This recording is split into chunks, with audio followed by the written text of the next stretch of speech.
You are listening to Something Rather Than Nothing. Creator and host, Ken Vellante. Editor and producer, Peter Bauer.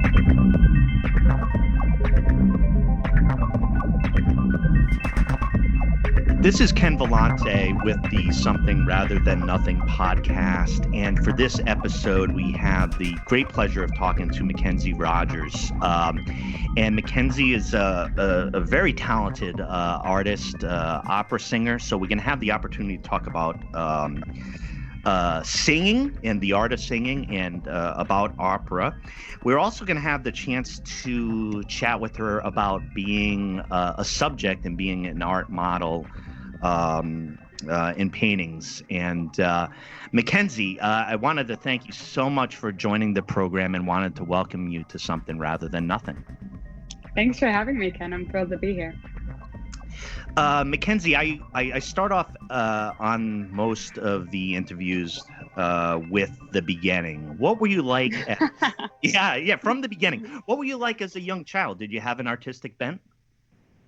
I did. What was I like as a young child? I was very energetic. I was very sensitive. I was loud. I was talkative. Gosh, I was always making noise. And I was always a pretty voracious, creative mind. I loved to read and I loved to put on little shows for my family, which they were kind enough to employ. And my mother put us in piano lessons. And so I was always working on music on the piano. But if my memory serves me, my biggest reprimand in school was always engaging other children, talking too much, and reading under my desk during lessons. Oh, God forbid. God forbid.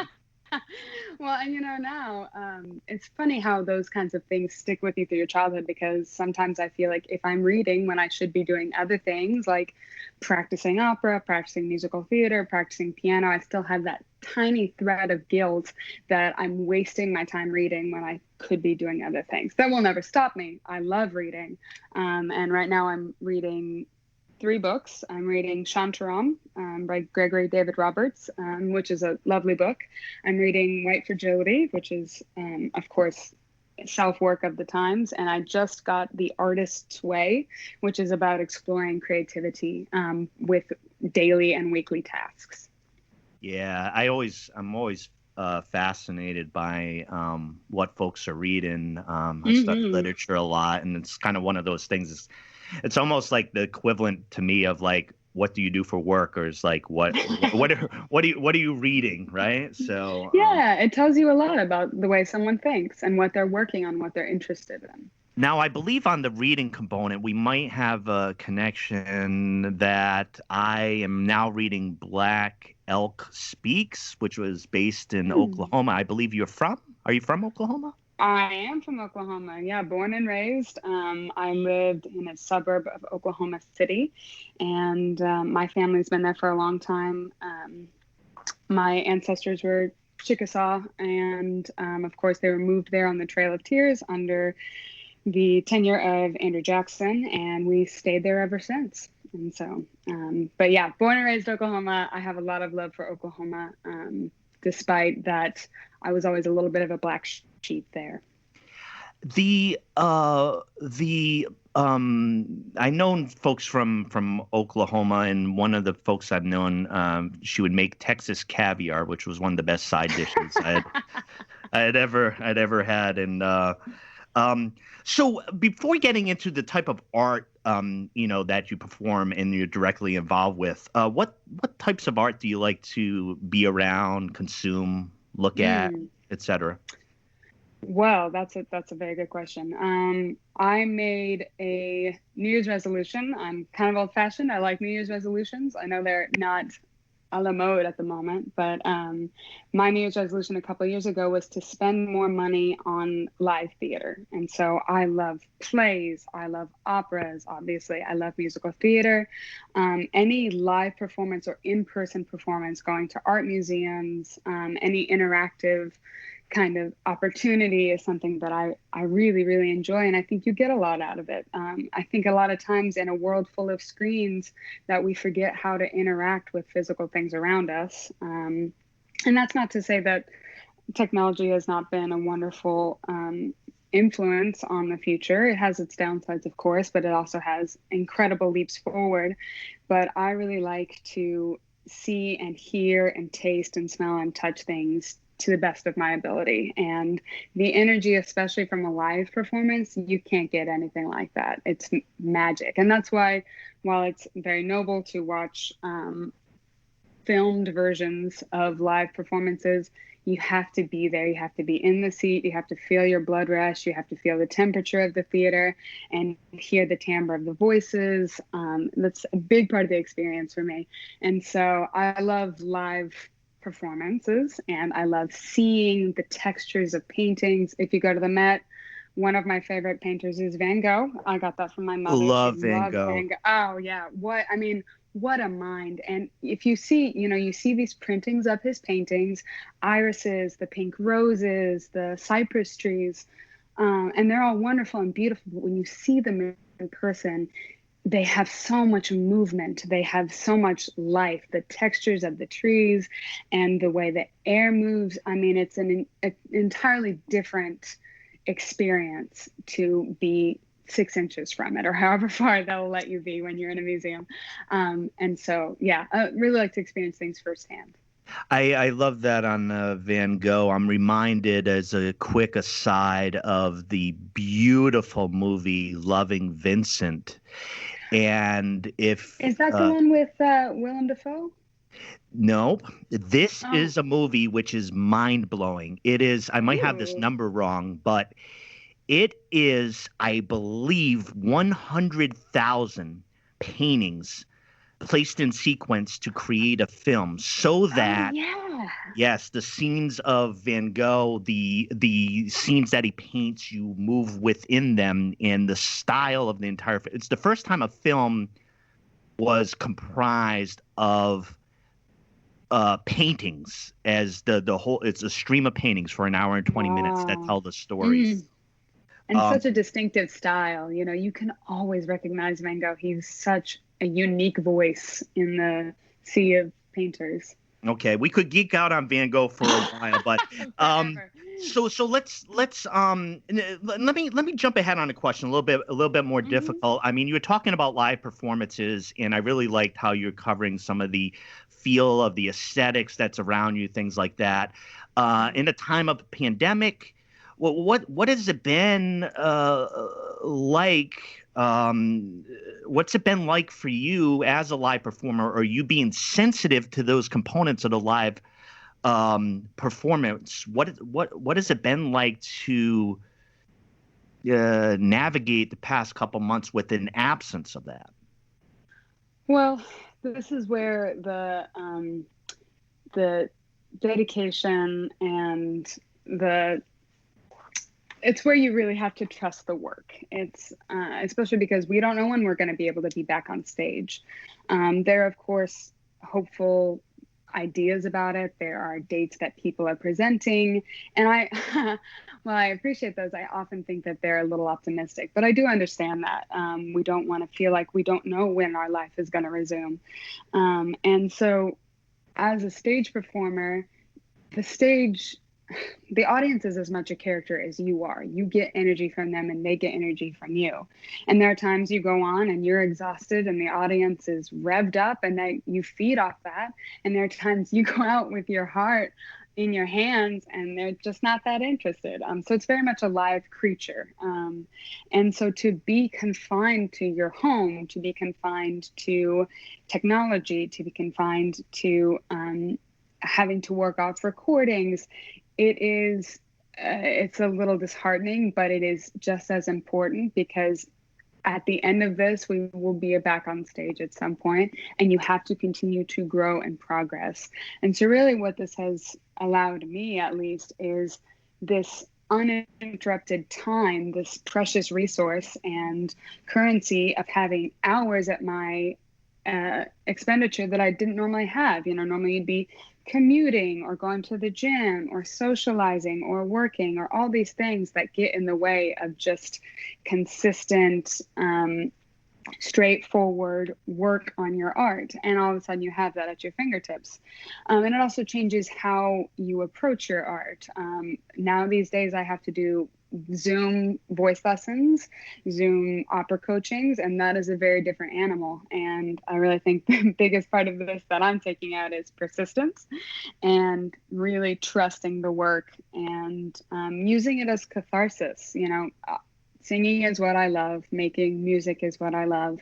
And it is what I sink into when I can't sink any further into myself, when I'm feeling lonely or pessimistic because there's a pandemic and there's also great unrest out there. It is a release and it is a distraction, but it is also a way to make your voice heard and to just create. Yeah, I want to, and with your background and the things that you do, I want to kind of take advantage of some of your thoughts and insights to pieces of art that the podcast hasn't got into before, and to kind of get into what you do. I don't have a lot of background in opera. I've seen opera. I appreciate it. I love the voice. I think it's such an incredible thing to see. I moved to kind of understand like the historical relevance and have it explained to me. Some art is there's enough to it where it kind of has to be explained to you, like what's going on. You're an opera singer.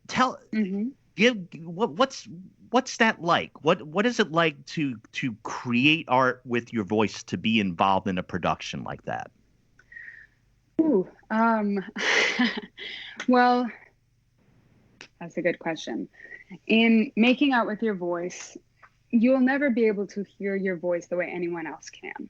Even when you listen to a recording of a guitar or a saxophone or a piano, it is a separate entity. It can be removed, and if you are given a different piano and a different saxophone and a different guitar, you will produce a different sound.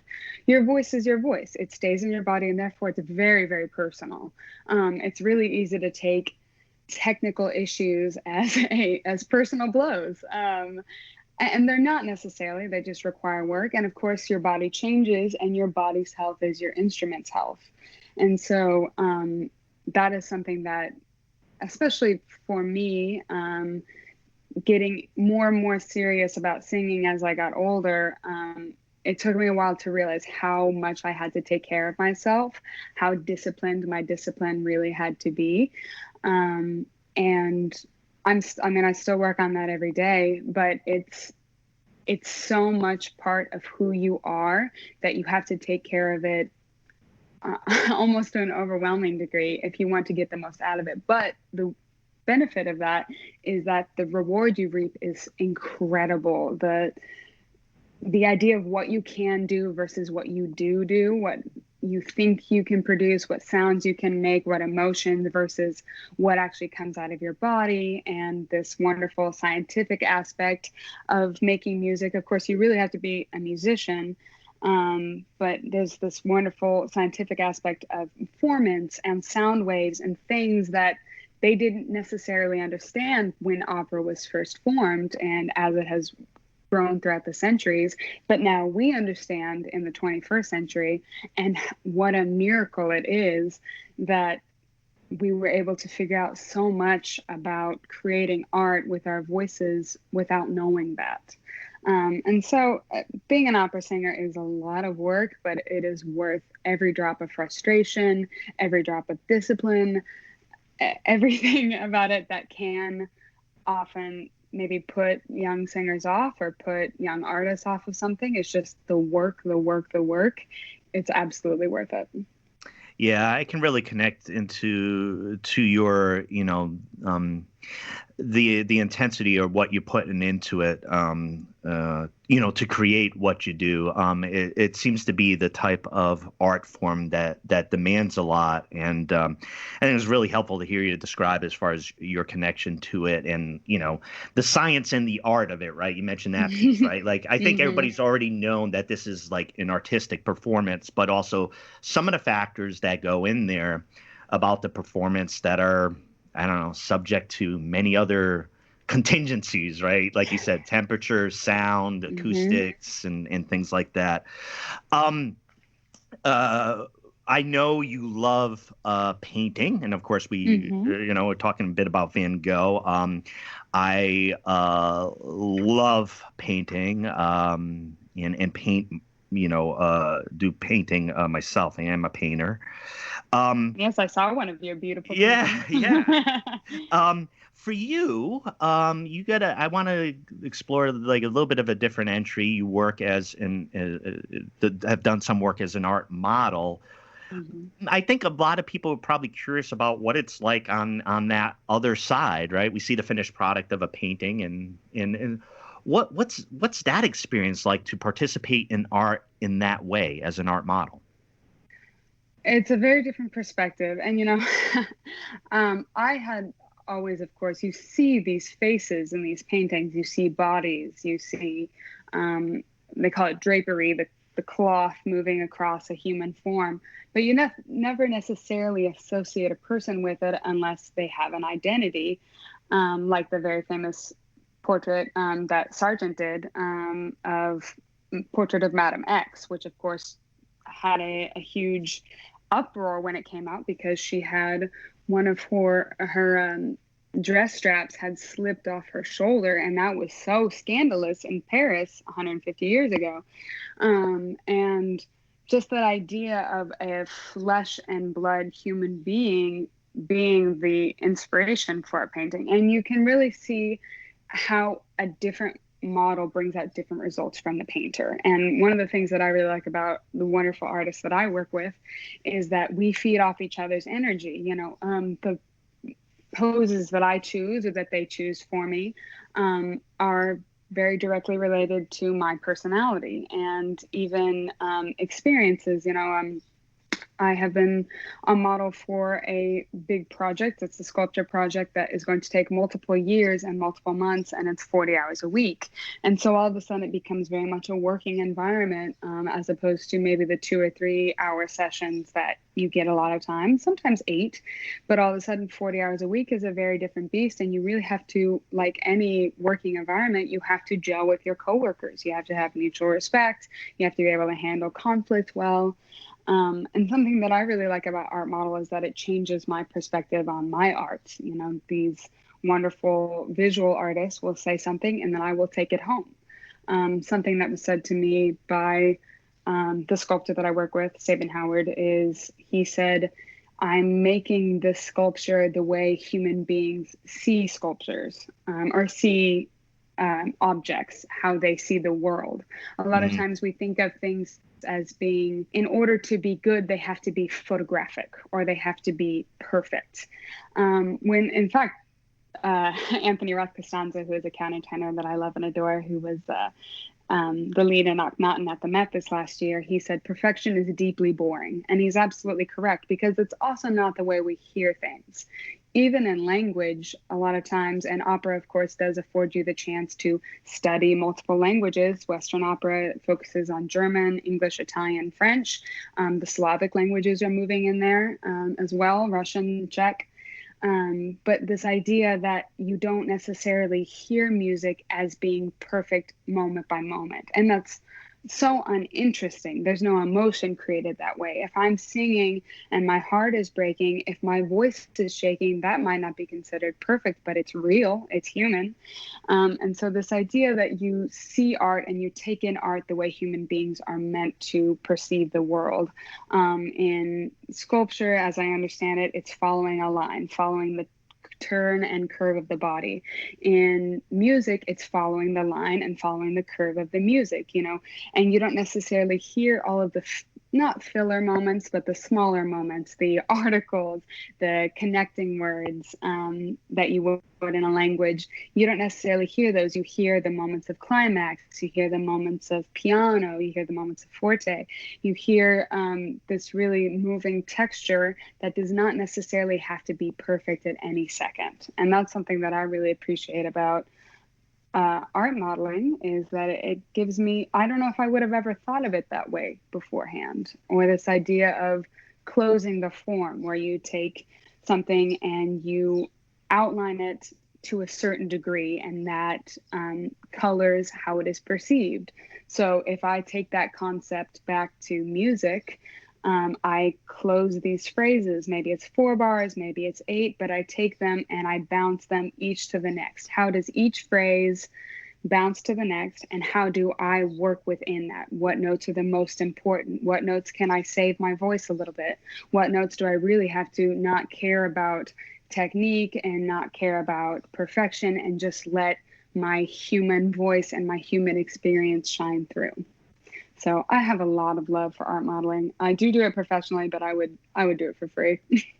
I mean, a lot of what you had to say there is deeply interesting in the sense of, you know, part of the inquiry on the podcast that I do, you know, is of course about art and opinions of art. And I think a lot of times we think of art as kind of like, there's even theories of it. It's like kind of like this perfect, you know, that we've strived towards perfection. So let me give you like an example, right? There are art critics out there that would say that the composition of a musical piece on the paper itself can achieve perfection, and when you move it into the world and singing, that's where the mistakes happen, right? Or that's where the grit is, right? So it's like one way of looking at like what is the kind of perfect art object. And I think by your discussion in bringing about some of the you know the edges of it, or the things that don't work as far as the performance, is just a little bit more honest and closer to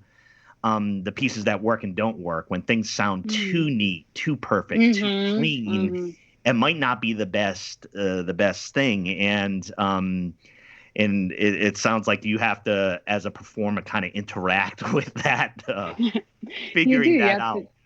Pick your battles. And also, you know, like, you're a human being creating art for human beings. Like, it has to be relatable. If I was a robot, I could make something perfect if other robots were going to make it, but how could that be a world worth living in? And I do understand what you mean, that sometimes something on paper looks better than its ultimate final form. I find a lot of times, my husband and I are big film fans. We love movies, and we watch a lot of them. And something that sometimes I'll notice is I'm like, this was a better script than it is a movie. This was a better concept than it was a finished product, or a better short story than it was a visual version of the story. And so I think you find that a lot of times when books are made into movies, or books made into operas, or any kind of musical, is the medium is just as important. And there's something to be said about something being written for the way it's performed. You know, an opera that is written to be an opera, a book that is written to be a book, you know, not something that's going to be translated into something else later. Well, let's jump into that bit, because the other piece I wanted to talk to you is about, you know, kind of like the performative aspects, and, you know, about acting and acting in a role. So again, what part of the inquiry in the podcast is, I have some guests upcoming, Nicole Murray and Paige Henderson, who do Dead Friends, which is a show on YouTube. And I've become interested, been trying to get actors and actresses to kind of talk about, you know, the art of that type of performance. What has been your experience as far as, and I know this is probably a little bit unfair how abstract it is, but like about the art of acting in what you do? What's been your experience with that? Because you've done it, you're also, you know, training within it and developing those skills. What's that component of the performance like for you? Well, it's funny you should ask that, because opera singers are notoriously not the best actors of the stage industry, and we know that. And part of the reason is, are you starting a scandal in the community by that statement? I know, they know. They know. And, you know, I'm a musical theater performer as well, and so I never took acting lessons until I got into the musical theater world, and it was really eye-opening. But the big thing with opera singers is that you have to focus so much on this aspect of of performing, which is the voice, the technical aspects, the musicianship aspects, the orchestra, and your costumes, because it's a very grand art form. And so sometimes acting falls by the wayside. I wish it didn't. And that is getting better, especially as in the opera world, the live broadcasts have become very popular, or these high definition filmings where you really get up close and personal. And so you really have to see those emotions a little bit more. Whereas before, you know, you're acting for the person in the very back row of the house. And so it's larger than life. It's larger than a normal person would act as it should be. You know, we a lot of times see acting on this very small scale in movies and television, where the camera is just as close to the actor as it could be. And you can catch all those tiny emotions that just don't translate in the theater. And so, especially with a voice, the composer has outlined some of the emotional peaks and valleys for you, but it is your responsibility to make choices about the emotions you feel. And that is really where acting comes the most into play, because you have to have an opinion about everything, just like any human being would have an opinion about everything. Any conversation you have, you know, you are expressing your thoughts, which inherently have opinions. And it's no different when you're singing. And the really excellent singers, you can see that marriage. You can see them expressing their emotions authentically and also coming forward with the music so that they work and dovetail off each other into creating a relatable experience for the audience. Yeah, there's a lot of components about the performance that is really making, with your comments, make me think a lot about, you know, how that works. I was interesting just about opera itself. I've actually never seen a live opera in performance, but I did take advantage recently when I felt I had this like large gap in my understanding and learning of one of those, you know, it's at the movie theater, right? Like the mic'd up, and it was great for me. I mean, the sound is, I knew it was a different experience, but it was a great way for me to expose myself to it. So I'm in the process of learning. I really appreciate your comments, you know, on opera and about acting.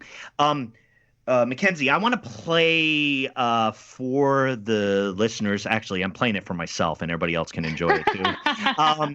Your rendition of Maybe This Time, which was, I believe it was an original from the musical in the movie Cabaret. Yeah, Cabaret's Candor and Ebb, which were a powerhouse team of musical theater writers in what a lot of people consider the golden age of musical theater, or immediately afterwards. And they wrote, I mean, hit after hit. They wrote Chicago.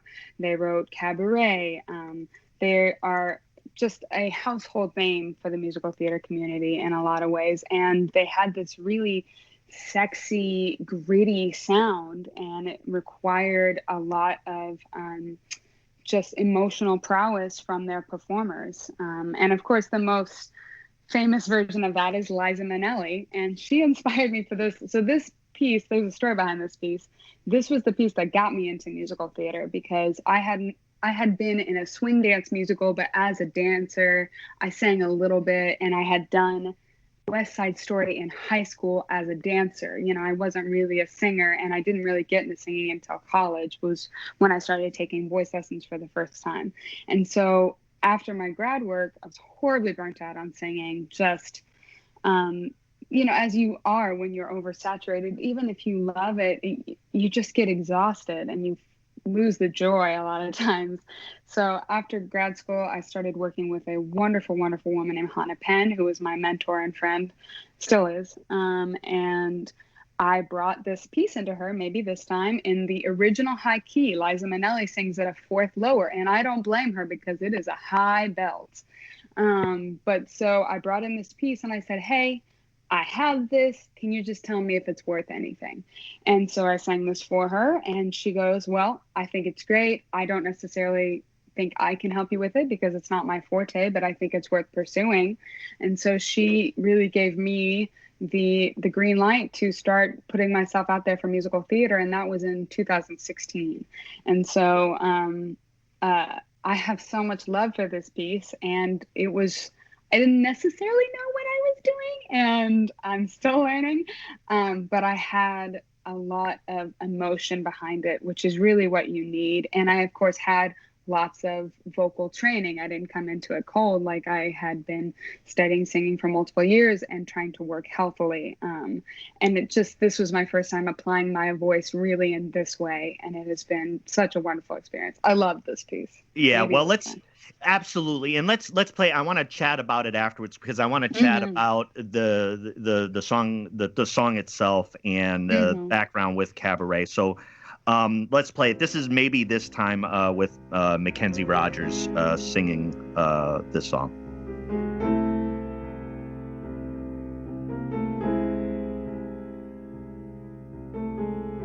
Maybe this time I'll be lucky. Maybe this time he'll stay.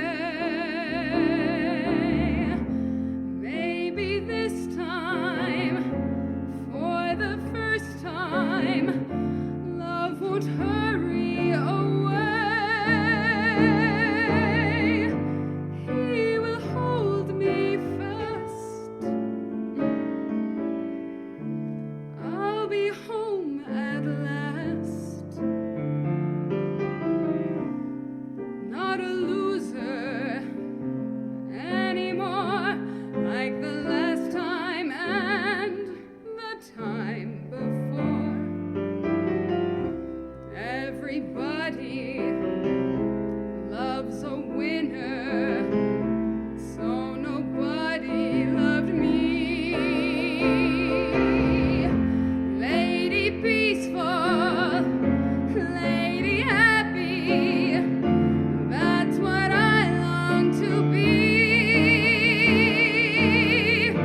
All the odds are, they're in my favor. Something's bound to begin. It's gonna happen sometime. Maybe this time I'll win. Everybody, oh, they love a winner, so nobody loved me. Lady peaceful, lady happy, that's what I long to be.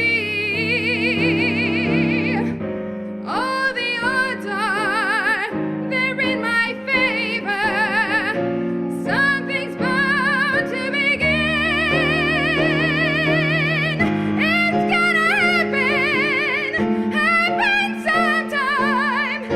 Maybe this time, maybe this time I'll win.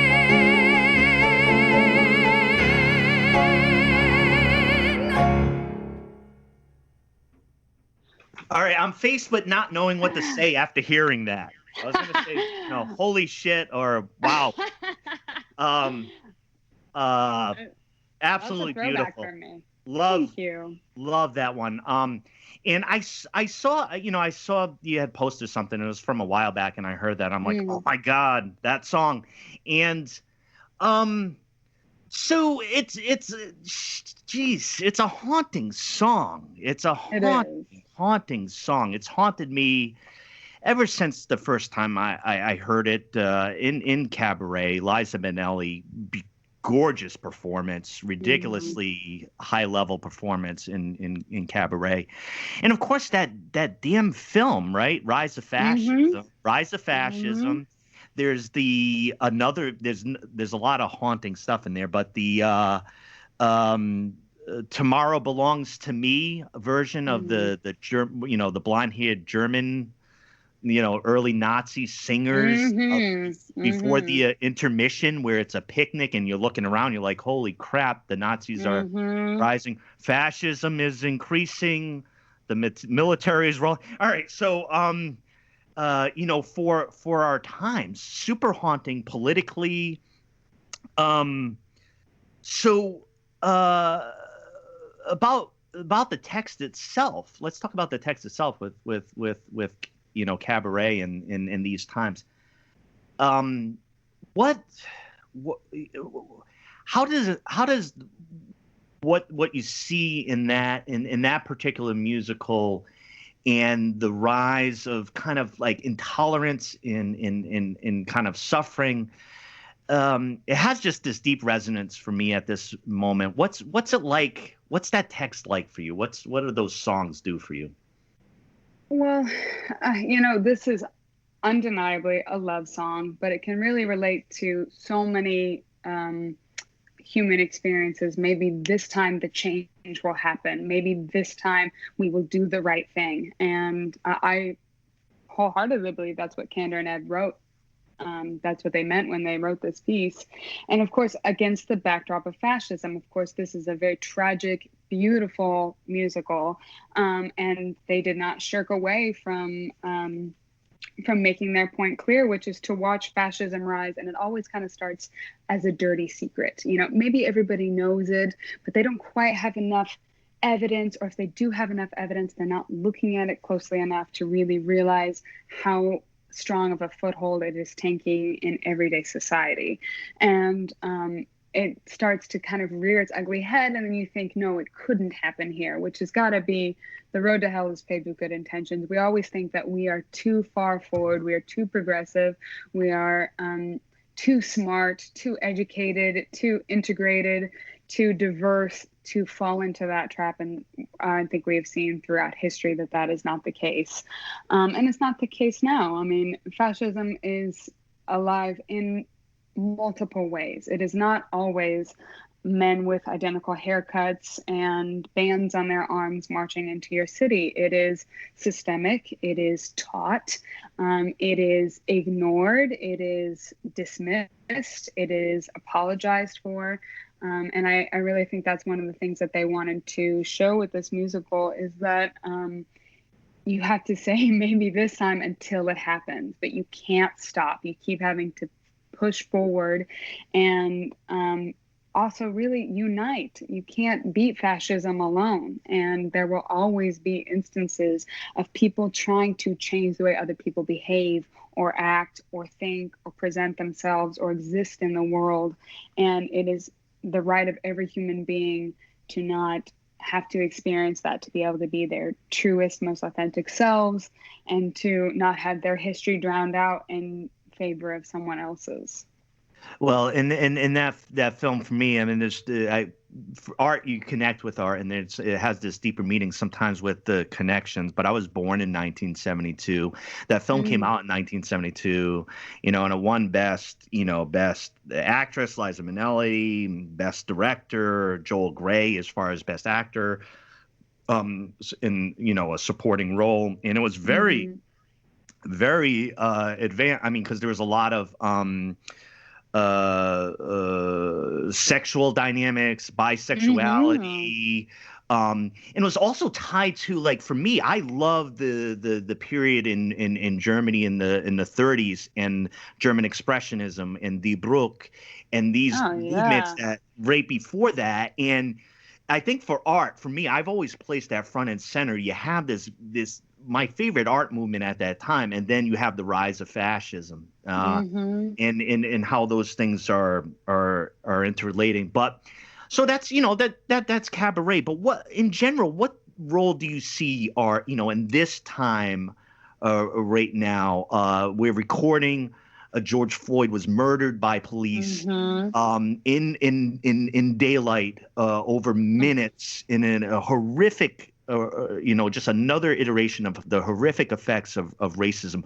What is art's role? What's art's role in getting at that, or trying to dismantle that, or upset that? What are your thoughts on that? Well, it's funny about not funny, of course not funny, but what's interesting about the recording of George Floyd's death is that people will believe video recordings until it's something they don't want to see. And just even the fact that is contested by people is heartbreaking. But I do think it is the symptom of a deep, nefarious underlying issue, which is white supremacy, this idea, this false notion that somehow the pigmentation in your skin separates you from every other human being. And unfortunately, it's a big part of the American history, and it has caused unthinkable horrors and irreparable damage. And I think what art's role in it is we have to do our intrinsic work, of course, and we have to actively change our brain's shape, but mainly representation. We have to see people of color, and of course I say people of color meaning anyone who is not quote unquote white. And of course, at the forefront of that conversation right now is the African American community.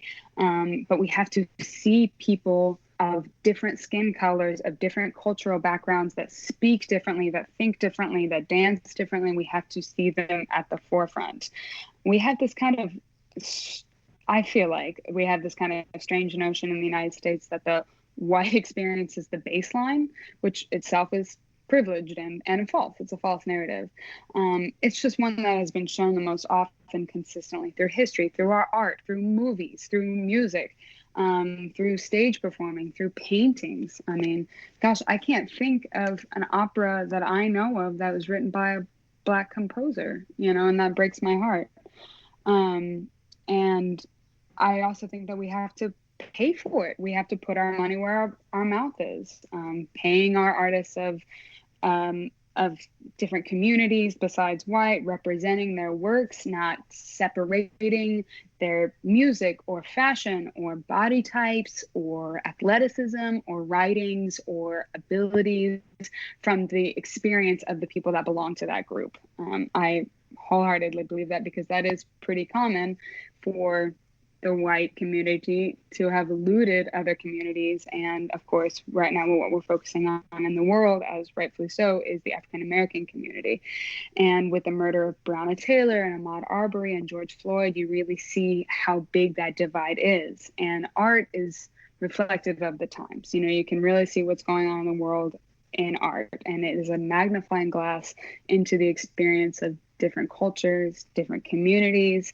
And in this history of looting, and I do use that word purposefully, there's also a lot of credit taking. We separate the work and the entertainment, quote unquote, from the people that create it. And that is one of the big things, I think, one of the big pillars that has to be pulled down.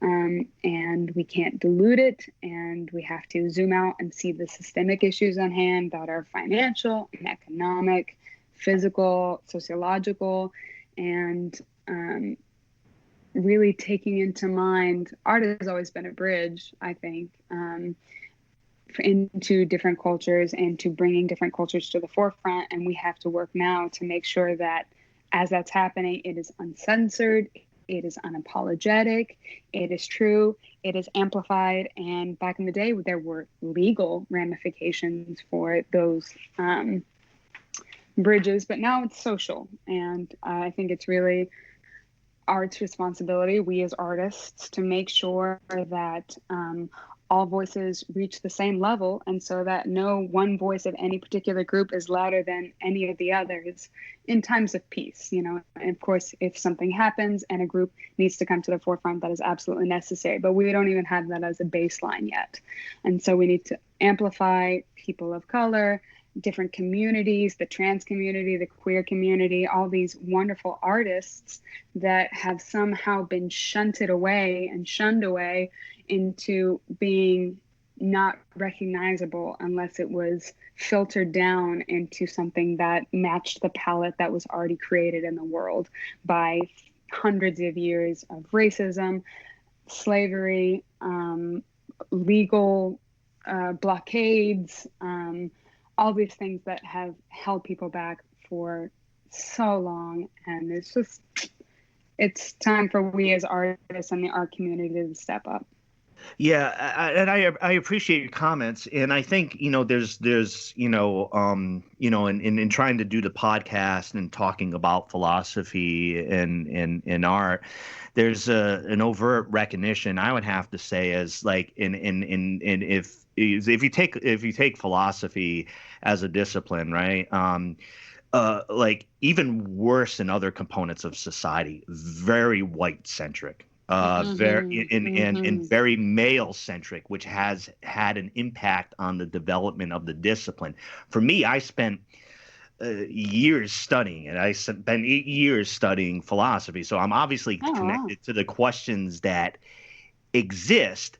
But I also recognize that history, and I think art is kind of, you know, in that same realm. Not that there aren't artists of every type of background, but the dominant thought when we say art, we may think of the white painter, you know, in what's in museums, and I think there's a lot to grapple with. I appreciate your comments, and I think as far as inclusivity on the podcast itself, I even chatted with you as far as, like, you know, trying to really represent art in philosophy away from its traditional norms of, you know, our expectations around who does it and create that space. I jumped ahead a tiny bit in asking about the role of art in certain situations, but I didn't ask you what art is, and I'm going to now. What is art? Ooh, that's a good question. I love that question. What is art? Well, I think that's largely subjective. But in my personal opinion, art is the manifestation of thoughts and feelings and experience that are untranslatable in any other way, but transmutable in different art forms. Maybe it's music, maybe it's visual, maybe it's performance, you know, maybe it's movements, maybe it's sounds. And I also think one of the big things that I think separates art from just creation is intention, that you are actively making choices.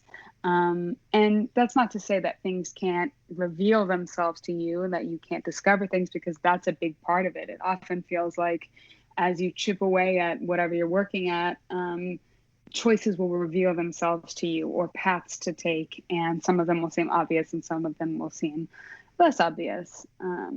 But I think the big thing is to create something that could not be expressed through typical standard methods of communication, and to do so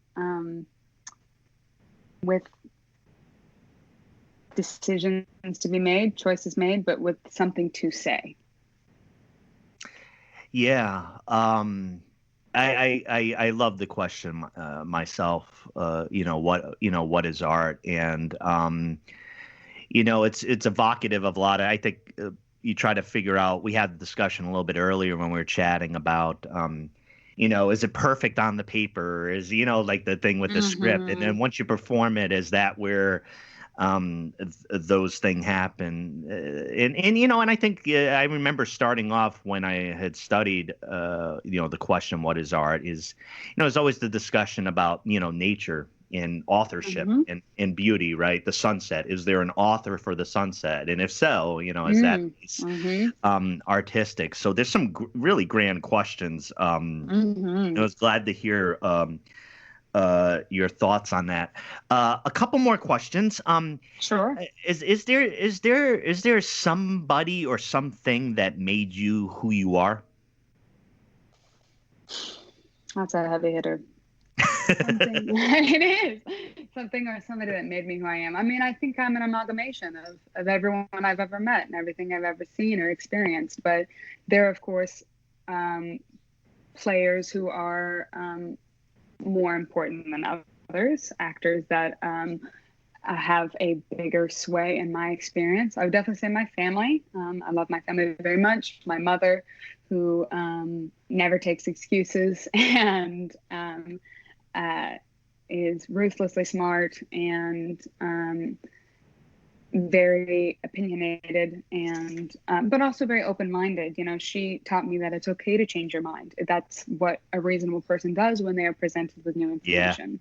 And so I change my mind 1,000 times a day. And of course, it's important to change your mind and also stand your ground, but to know why you're standing your ground, and not because it was an idea that occurred to you or came to you and you never questioned it. So I love my family very much. My wonderful husband has had a huge influence on who I am. I am naturally very extroverted, very talkative, very expressive. I speak with my hands a lot, and my husband is the counter opposite. He's very introverted, and he always thinks before he speaks, and he has this kind of innate ability to listen beyond what most people listen to.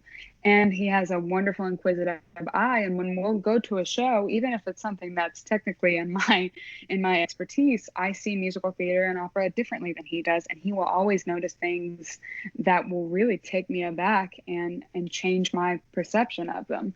And so I think the biggest people that affect us are the ones that change our mind about things or allow us to change our mind about things, not people that just feed into the same ideas over and over, because you won't grow that way.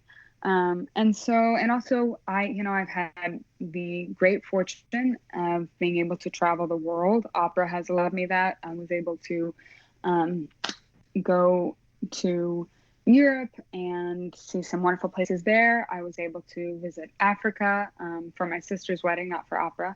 She married a South African gentleman, and to go to Central America. And my husband lived in South America as a student. And the ability to learn a new language really had a big effect on me. And it showed me things about myself that I didn't know, namely that I love languages.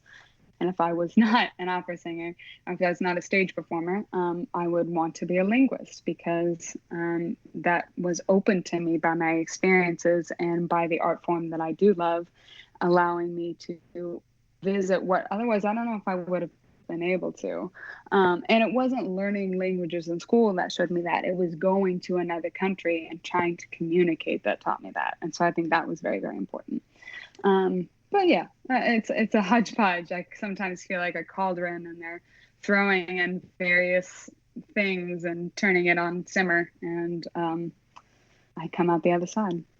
Yeah, I find I can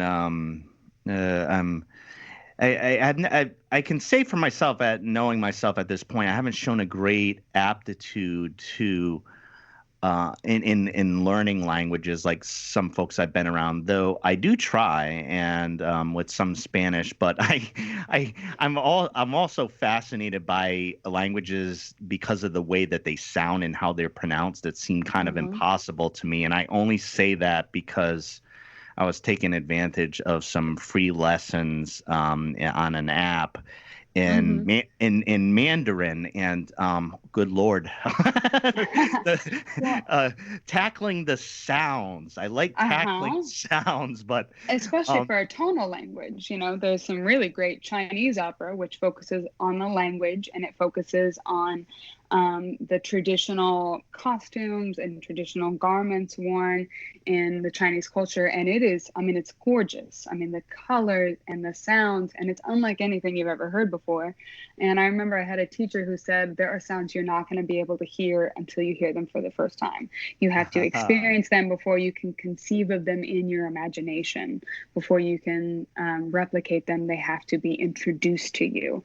And there are lots of sounds like that in other languages that don't necessarily translate to English as well, and it takes a lot of work. But yeah, I think what's always interesting is what you would do if you weren't doing what you were doing. What would be your second choice if things had worked out differently? And so, if you didn't have a podcast, maybe you would have followed a different path. Right? Yeah. I don't know. Yeah. Absolutely. And I set up the podcast. The name of the podcast is is something rather than nothing, right? And so I've saved for you, Mackenzie, the easiest question, because you got to finish the program and go into the easiest one. And it's, of course, my question for you is, why is there something rather than nothing? I love this question. I think it's a wonderful question. I think there are people who spend their whole lives trying to figure that out. But for me, I think it's because the fact that there is something rather than nothing is an exquisite miracle and an unbelievable responsibility that we have to continue to fill the something with something and not with nothing, and to have a voice and to expand the somethings at your fingertips. And even when there's nothing, that's something. This rests and space in music are just as important as the notes where there are sound. They are something that is technically nothing, but is absolutely something. And the nothings make the somethings that much more magical and special and worth having. Yes. Right there. Pause right there. That's it. That's it. You got it.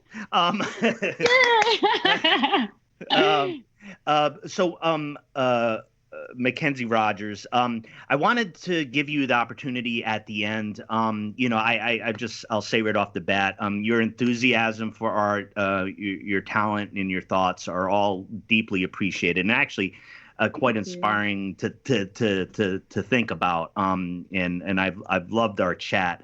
I want listeners to have the experience, as you define it, of how to come in contact with you, your work, and in this space too, if you want to mention particular things that you've acted, performed in, as far as where folks can come in contact with you. Sure. Yeah, I do have a website. It is a little outdated. It's Mezzo, MEZZO, Mackenzie, MACKENZIE.com. I'm actually no longer a mezzo. I just recently made the switch to soprano, which I can talk about in another life. And so that will be changing, but that is currently my website. And I'm on Instagram under that same name, Mezzo Mackenzie. I am on Twitter, not very often, but I am there. Companies that I've worked with include Westchester Broadway Theater, Utah Festival Opera Musical Theater, Broadway Rose Theater, Portland Opera. I've really had the chance to work with some exquisite companies and have some exquisite shows in my life, and so I'm ever grateful for that. But I'm always around, and not limited to only opera and musical theater, which is a blessing and a curse. But yeah, so on the web, and my name is Mackenzie Rogers, and I have short brown hair. I'm not gonna let you go yet, because I do want to tie this shoelace. Sure. Mezzo to soprano. I mean, I'm interested in you as an artist.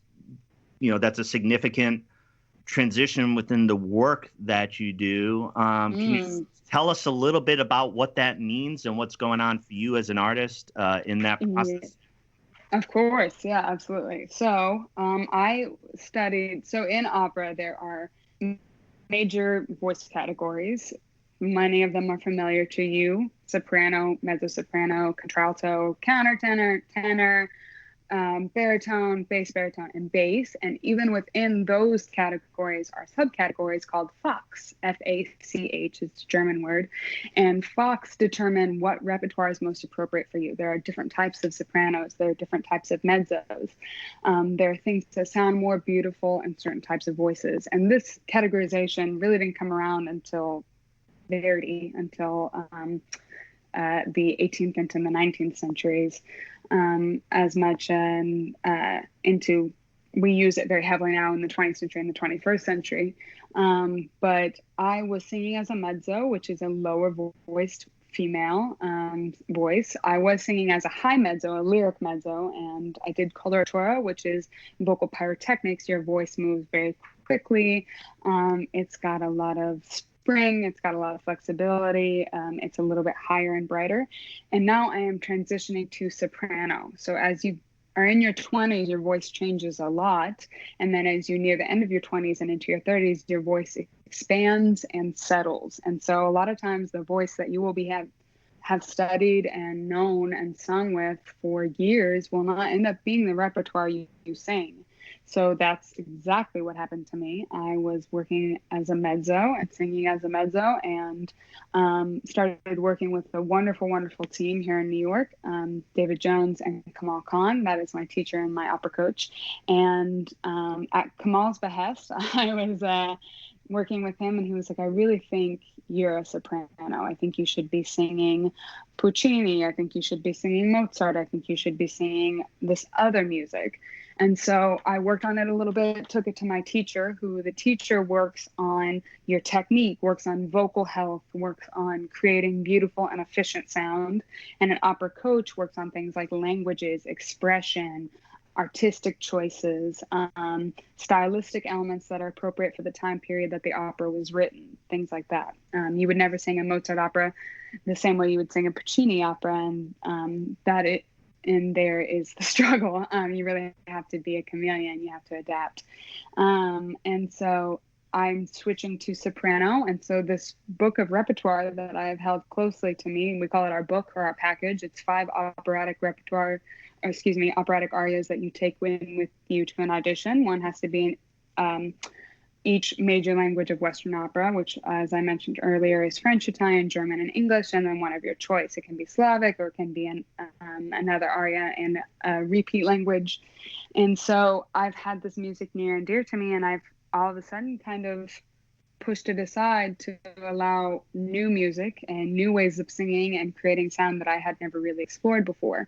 And your voice does reveal itself to you, but I'm really enjoying it right now. I'm working on some Puccini, some Mozart. I'm working on some fabulous 20th century stuff, 21st century. And the fun stuff about new music is that you don't have 400 years of competition. You know, you have the rare and incredible opportunity to have a first crack at something, or at least in the first 20 years of its creation, which is unusual and not something that I take lightly. But yeah, so I'm exploring some new repertoire. I also have to change the way I think about my acting. As a mezzo, I have played a lot of pants roles, male roles, where a female voice will play a male role. You find that a lot in Mozart, page boys. You find that a lot in music that was originally meant for castrati and has now been updated to work for women. So castrati sang in what is considered a female sound. They sang in a female register, what is considered a female register. And so it's emperors, it's princes, it's jealous lovers, things like that. And so for that, I would go into an audition in pants. I would walk with my pelvis forward. I would keep my wrists very straight, as opposed to maybe my natural tendency to let my wrists be loose and vulnerable the way a woman would. Now I'm working on music that is much more heroic. I am working on music that belongs to the heroine of many of the shows, and so it's much more front and forward on stage. It's much not more exciting, but more more revelatory. And it's really pushed me as an artist, because I have to adapt and I have to do it quickly. And luckily I have many hours in the day to do so, and I am not letting that go to waste. Yeah, I know that. I just want to let you know I really appreciate your explanation, and I'm all the different components has really made me think about, you know, how it all comes together. And I just want to definitely ask you that question, because I know it's an important switch for you. But I also, prior to you answering that, I actually don't know what that means. You can recognize it as important for somebody, but all the components that go along with that. Mackenzie, thank you so much for your time. I think it goes without saying that we're going to have to chat again. We're going to have you back on. I would love that. I've learned a lot, and I'm sure the listeners have as well. I just wanted to thank you for, your efforts, in art and the beautiful art that you produce, but also, engaging on in these times, and I think our mutual hope to kind of have an inclusive society with greater justice, and what role art has in that, and to explore that. So again, thank you so much. It's been so nice to chat with you, Mackenzie, and I look forward to hearing a lot more of your material. Oh, thank you so much, Ken. It's been an honor and wonderful questions. I mean, it's nice to be asked such thought-provoking and interesting questions that really make you consider your own opinions about things. Mackenzie Rogers, thanks again. Thank you. Bye now. Bye.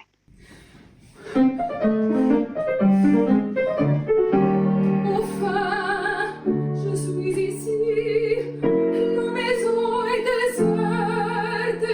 En revenir, j'ai réussi, sauf être découverte. Mais que de peine et de soucis. Fuyons dans la nuit solitaire. À l'intérieur du palais en courant, j'ai perdu ma pantoufle de verre. Ma reine,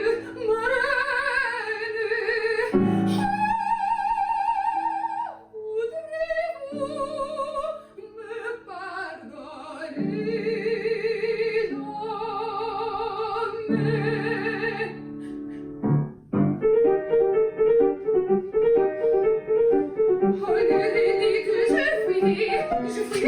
Je voyais parmi les noires avenues se dresser des statues, quelle voix, si grandes, si blanches, sous les rayons de lune, leurs yeux, sans regard, se fixaient sur moi. Elle m'a montré de dos. Je prie donc le mot pour dire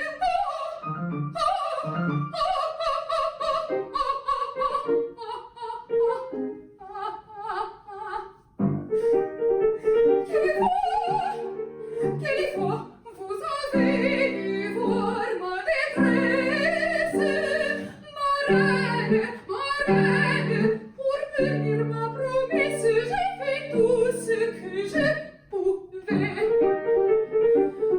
Oh, j'avais peur de mon ombre, et je courais toujours. Interrogeant les horizons, craignant partout des trahisons, je glisse